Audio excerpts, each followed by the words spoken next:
எல்லாருக்கும் வணக்கம். பத்திரிகை மற்றும் வந்திருக்கக்கூடிய அனைத்து சினிமா நண்பர்களுக்கும் எல்லாருக்குமே வணக்கம்.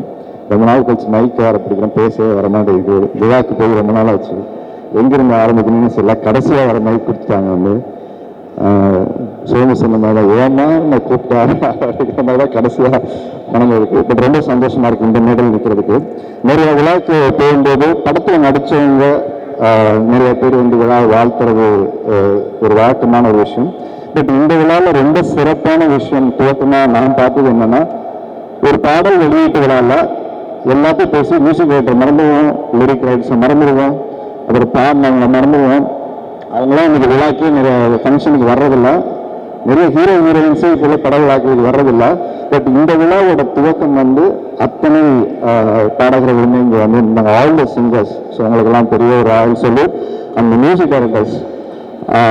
அவரை பற்றி கேள்விப்பட்டிருக்கேன், அவரை பார்த்ததில்லை ஆக்சுவலாக. ஏன்னா நான் ஃபஸ்ட் டைம் படம் ஒர்க் பண்ணது வந்து டிவி சேனல் சார் ஒர்க் பண்ணேன். ஸோ அப்போ இருந்து மலையாளம் படம் பார்க்குறதும் சரி, மலையாள இண்டஸ்ட்ரிக்கு டெக்னீஷியனை பற்றி தெரிஞ்சுக்கிற வாய்ப்பு இருக்கும்.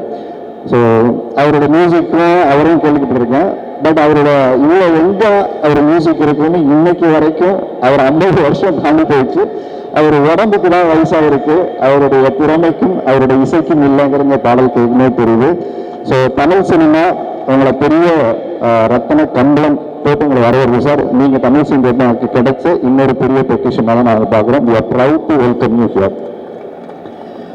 அடுத்தது யுவபாரதியோட வரிகள் வந்து எக்ஸ்ட்ரா நிறையா எழுதியிருக்காரு. அவருடைய பாடல் வரிகளை சொல்லவே வேணாம்.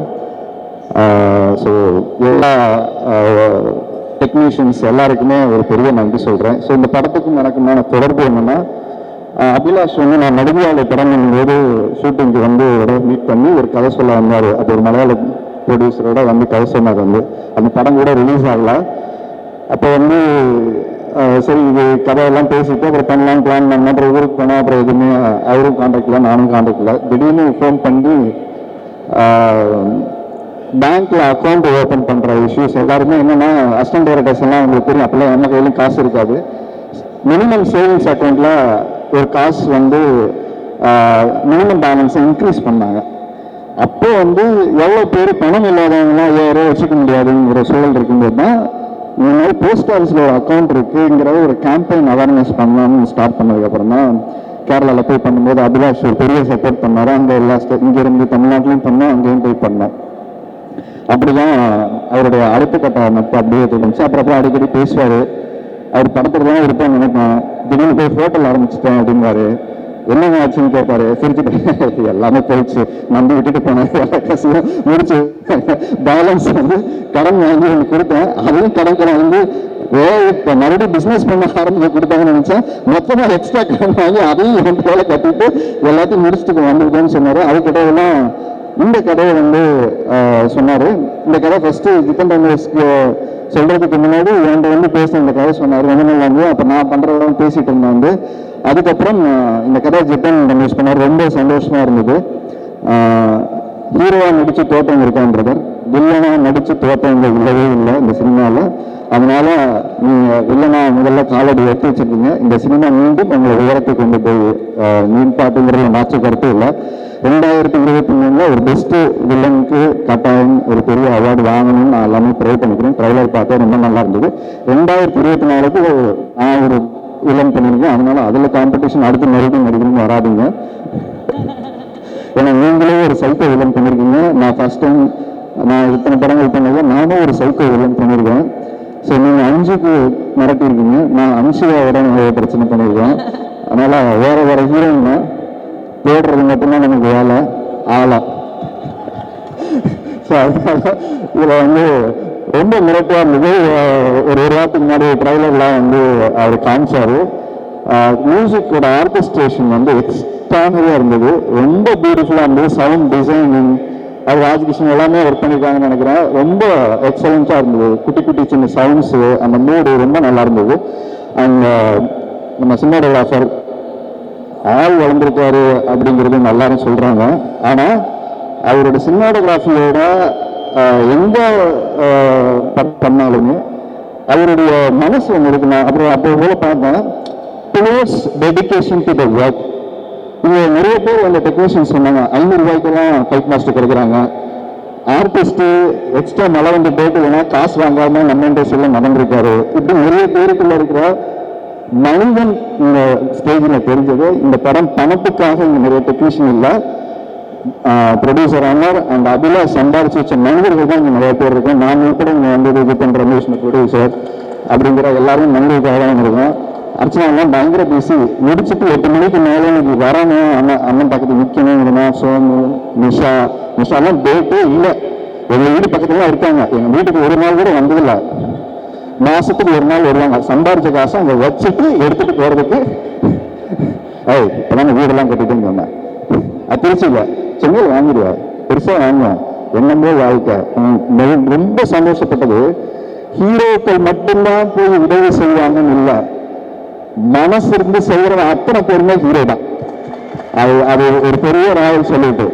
ஏன்னா அது கேபி பாலாவா இருக்கட்டும், நீங்களா இருக்கட்டும், எவ்வளவு செய்யறோம் முக்கியம் இல்லை, நம்ம எவ்வளவு மனசு அன்போட செய்யறதுக்கு இல்லாதவங்களுக்கு போய் ஒரு பிஸ்கட் கொடுத்துட்டு அந்த வீடெல்லாம் பார்த்தோம் திட்டுறாங்க அந்த பக்கம் சொல்லிட்டு அப்புறமா மறுநாள் அதுக்கு ரெடி பண்ணிட்டு முன்னெச்சரிக்கையோட போய் தேடி போய் செய்யற விஷயம் இருக்கு இல்லையா, அது உண்மையிலே பெரிய மனசு சகோதரி. உள்ள இருந்து எப்படி பார்த்தோன்னா அதே மனசோட நீங்க வெளியில போய் நீங்க செய்யறது ரொம்ப சந்தோஷமா இருக்கு. உங்களை பார்த்து இன்னும் நிறைய பேர் செய்யணும். எல்லாருமே அதான் ஹீரோக்கள் வந்து அவங்க இவ்வளோ கொடுக்கல, இருந்து இவ்வளோ கொடுக்குவாங்க, கொடுத்தவங்க இவ்வளோ இருக்காங்க, இது மாதிரி பார்த்து நிறைய பேர் நம்ம கொடுக்க ஆரம்பிப்போம். யார் கொடுக்கலன்னு கேட்க வேண்டியதில்லை, கொடுத்தவங்களை கொண்டாடுவோம். பெரிய பெரிய நடிகர்கள் கொடுக்கறது மட்டும்தான் நம்ம விளம்பரம் பண்றோம். இந்த மாதிரி ஓடி செய்யற மனிதர்களை நம்ம கொண்டாடக்கூடிய ஒரு மேடையாக நீங்க வந்திருக்கு. அந்த படத்துக்கும் இதுக்கும் சம்மந்தம் இல்லை. ஆனா இத்தனை நிமிஷம் அண்ணா அப்படிங்கிற அந்த ஒரு வந்து கடைசி வரைக்கும் பேசி முடிச்சு எல்லாம் ஓடுவாங்க. நாங்க எல்லாருமே 2 நாளைக்கு அப்புறம் மீட் பண்றதுனால எல்லாமே கடைசி வரைக்கும் இருக்கும். அதுக்கப்புறம் இந்த படத்துல ஒர்க் பண்ண மற்ற டெக்னீஷியன்ஸ், மெயினாக ஃபைட் மாஸ்டர் வந்து அத்தனை டெக்னீஷியன்ஸ், நம்ம 5 heroine. So welcome to Tamil industry. உங்களுக்கு பாட்டு இல்லை, பாட்டு போடும்போது உங்க முகத்தை பார்த்தேன், ஒரு சின்ன கவலை தெரிஞ்சது. அது கடைசி 2வது பாட்டு போடும்போது சகோதரி கேட்டு என்னன்னா இந்த பாட்டு உங்களுக்கு கிடைக்கலன்னு பார்த்தீங்களா அப்படின்னு. அது பெரிய கவலை. அதனால நம்ம அங்கிருந்து தான் இங்கே வர்றோம். அதனால இனிமேலும் நம்ம நடிச்சு இல்லைன்னா நடிச்சு பெரிய ஆல்பம். ஸோ அதனால ரொம்ப சந்தோஷமா இருக்கு. சிங்கர்ஸ் எல்லாருமே நல்லா பண்ணியிருக்காங்க. அடுத்து முக்கியமாக அமரை பற்றி இங்கே சொல்லணும். அவருக்கும் எனக்கும் ஒரு 4-5 இயர்ஸ்க்கு மேலே இருக்குன்னு நினைக்கிறேன். ஒரு மனுஷன் வந்து உயிரை காப்பாற்றுறதுக்கு டாக்டர் ஆனாங்க, இல்லை கடன் வாங்குறதுக்காக சம்பாரிச்சு கடன் அடைக்கணும் டாக்டர் ஆவாங்க. ஆனா சினிமாவை காப்பாற்றுறதுக்காக அறுத்து ஆபரேஷன் பண்ணி மனுஷன் ஓடி உழைச்சு தனக்குள்ள இருக்கிற பேஷனை. ஏன்னா நான் சின்ன வயசுல இருக்கும்போது எங்க வீட்டில் எல்லாரும் கொஞ்சம் சீக்கிரம் சேஃபா இருப்பாங்கன்னா டாக்டர் ஆகணும்னு ஆசைப்படுவேன். நான் தான் சொல்லுவேன் டாக்டர் ஆகும், ஆக்டர் ஆகிட்டேன். ஆனா டாக்டர் ஆன ஒரு ஆள் ஆக்டரா மாறி உண்மையாவே சொல்றேன், இது வரைக்கும் 5 படங்கள் எடுத்திருக்காரு. 5 படத்தையும் தரமா ரிலீஸ் பண்ணியிருக்காரு. அது ஒரு பெரிய கவிதை கொடுங்க. ஒரு மிகப்பெரிய ப்ரொடியூசரோட குடும்பத்திலிருந்து வரல, ஒரு சாமானியனா தன்னுடைய கனவை நோக்கி உழைச்சு தன்னோட பேஷனை மட்டும் அவர் முன்னேற்றி போகாம நிறைய பேருக்கு வாய்ப்பு கொடுக்குற அவர் லீடர் பண்ணல.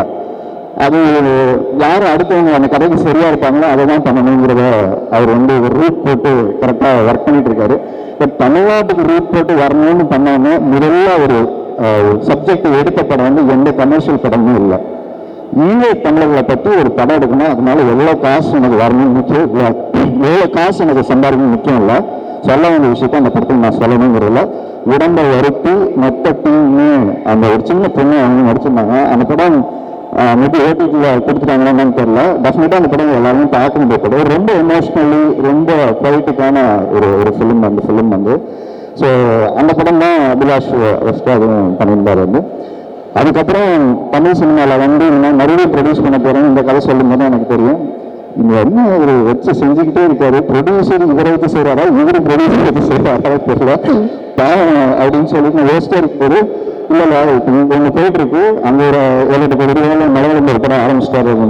அப்போ வெயிட் ஆகிட்டாரா ப்ரொடியூசரா அப்படின்னு சொல்லி கேட்டுட்டு இருந்தேன். ரொம்ப சந்தோஷமா இருக்கு. நிறைய படங்கள் தமிழ் சினிமாவில் தொடர்ச்சியாக படம் எடுக்கணுங்கிற ஒரு முயற்சியோட அவரோட பேனருக்கு என்னுடைய வாழ்த்துக்கள். அவர் மட்டும் தன் கனவை நோக்கி நகரணும்னு நினைக்கல, நிறைய பேர் கனவுகளை சுமந்துக்கிட்டு அவர் வர்றாரு. அதுதான் ஒரு தயாரிப்பாளர் ஜெயிக்கணும். அது தமிழ் சினிமாவுக்கு வந்த இந்த மாதிரி தயாரிப்பாளர்களுக்கு நம்ம எல்லாம் சப்போர்ட் பண்ணணுங்கிற ரொம்ப ஒரு விஷயத்தை நான் தாழ்மையாக கேட்டுக்கிறேன். நிறைய பேர் இங்கே படத்தில் நடிக்காத நிறைய ஆக்டர்ஸ் இங்கே வந்திருப்பாங்க. நீங்களும் அந்த படத்துக்கும் அவங்களுக்கு சம்மந்தம் இல்லை சொன்ன மாதிரி. ஆனால் இங்கே வந்திருந்த அபிலாஷ் ஜெயிக்கணும், ப்ரொடியூசர் ஜெயிக்கணும், டெக்னீஷியன்ஸ் ஜெயிக்கணும், ஜித்தன் ரமேஷ் ஜெயிக்கணுங்கிற நோக்கத்தோடு வந்ததான். நான் கேட்ட ஜித்தன் ரமேஷ் யாரெல்லாம் இன்வைட் பண்ணியிருக்காருன்னு அவர் ஒரே பதிலாம் சொன்னார், நான் நினச்சா எல்லாரையும் கூப்பிடலாம், ஆனால் இந்த படம் நான் ஜெயிச்சுட்டு எல்லாரையும் ஒரு மேடையில் கூப்பிடணும்னு சொல்லியிருக்காரு.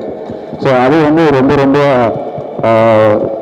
அந்த தன்னம்பிக்கை எனக்கு ரொம்ப பிடிச்சது. யாரை கூப்பிட்டு நம்ம படம் ரிலீஸ் பண்ணுறது முக்கியம் இல்லை, படம் ரிலீஸ் ஆனதுக்கப்புறம் நம்மளை கூப்பிட்டு பேசணுங்கிற ஒரு சூழ்நிலை உருவாக்கணுங்கிற ஒரு விஷயம் ரொம்ப ரொம்ப முக்கியமான விஷயம். உங்களுக்கான டைம் ஸ்டார்ட் ஆயிடுச்சு பிரதர். இப்போ கூட ஒரு வாரத்துக்கு முன்னாடி இந்த பிக் பாஸ் சீசன் வந்து நிறைய பேப்பர்ஸ் வருங்களா, அப்போ நீங்கள் பேசின ஒரு பேப்பர்ஸ் வந்து ஃபோனை நோண்டிட்டு இருக்கும்போது வந்தது. சினிமாவில் வந்து எனக்கு பெரிய போராட்டம் இருந்தது, அப்பா நிறைய பேரை உருவாக்கியிருந்தாரு, ஆனால் தன் பையனை உருவாக்கியில் இருக்க பெரிய போராட்டத்தில் எனக்கு லக் இல்லையா, ஹார்ட் ஒர்க் இல்லையா, நான் பண்ணது எல்லாமே தப்பு, என்னுடைய தவறுகள் தான் அதுக்கு காரணம் ஏற்றுக்கிற ஒரு மனுஷன் பிக் பாஸ்லேயும் அவர் சொன்ன ஒரு நாள் ஒத்துட்டு சரண்டர் ஆகிட்டு போயிட்டே இருப்பாரு. எதுக்கு சண்டை போடணும், அவர் கேட்பேன் என்னங்க பேசிட்டு போகிறாங்க எதுவுமே கேட்க மாட்டேங்கிறேன்.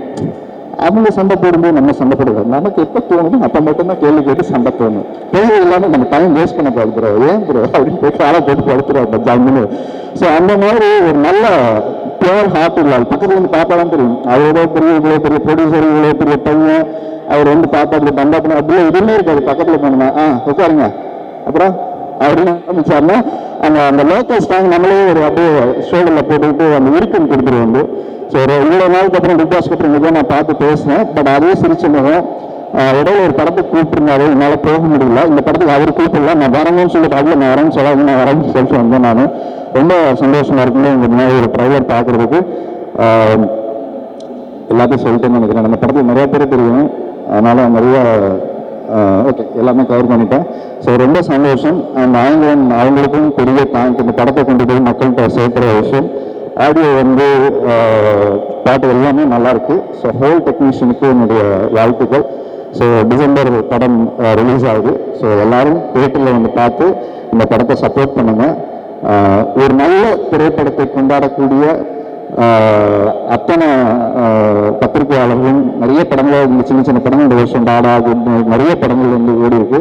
ஸோ இந்த சின்ன படம் நாளைக்கு ரிலீஸ் ஆகும்போது ஒரு பெரிய படம் ஆக மாறி ஒரு வெற்றி விழாவில் திருப்பும் எல்லாரும் நம்ம மீட் பண்ணுவான்னு நினைக்கிறேன். தொடர்ச்சியாக தமிழ் படம் பண்ணுறதுக்கான ப்ரொடியூசர் வந்திருக்காரு. உங்களுக்கும் பெரிய இந்த படம் ஒரு ஓப்பனிங்கை கிரியேட் பண்ணி கொடுக்கணும். உங்களுக்கும் ஒரு ரூட்டை போட்டீங்க, அடுத்து என்ன படம் பண்ணணும்னு. ஸோ உங்கள் ரூட்டு அதோட பயணிட்டு நன்றிண்ணா. நல்லா என்கரேஜிங்காக பண்ணுங்க. தேங்க்யூ அண்ணா, தேங்க்யூ ஸோ மச். தேங்க்யூ, ரொம்ப சந்தோஷம்ண்ணா. தேங்க்யூ. கேள்வி இல்லைன்னா எதுவும் என்னன்னா கேள்வி இருக்கோம்னா கேள்வி எதுவும் இல்லைண்ணா. அவர் கேட்டாரு இவர் கேட்டாருன்னு அவர் வந்து கேட்குறாரு, இப்போ பிக் பாஸ் பார்க்குறீங்களா அப்படின்னு சொல்லிட்டு. டைம் கிடைக்கும்போது பார்க்குறேன், கட்டாயம் பார்க்குறேன். டைம் கிடைக்கும்போது பார்க்குறேன். எல்லா சீசன் 7 இது ஃபினாலே ஆரம்பிக்கும் போது எல்லாருக்குமே என்னுடைய வாழ்த்துக்கள். வெற்றியாளராக வந்து இந்த இருக்கிற ஆள்களை யாராவது ஒருத்தர் தேடி வரப்போறாங்க. ஸோ யாருக்கு பிடிச்சிருக்கோ அவங்க ஓட் பண்ணுங்க. சண்டைகள்லாம் போட்டுப்பாங்க, நம்ம எதுவும் சொல்ல தேவையில்லை. தங்கச்சி பார்த்தாங்க சிரிப்பு அண்ணா ஆரம்பிச்சிட்டாரு அப்படின்னு. Bigg Boss. ஓகே அண்ணா, தேங்க்யூ.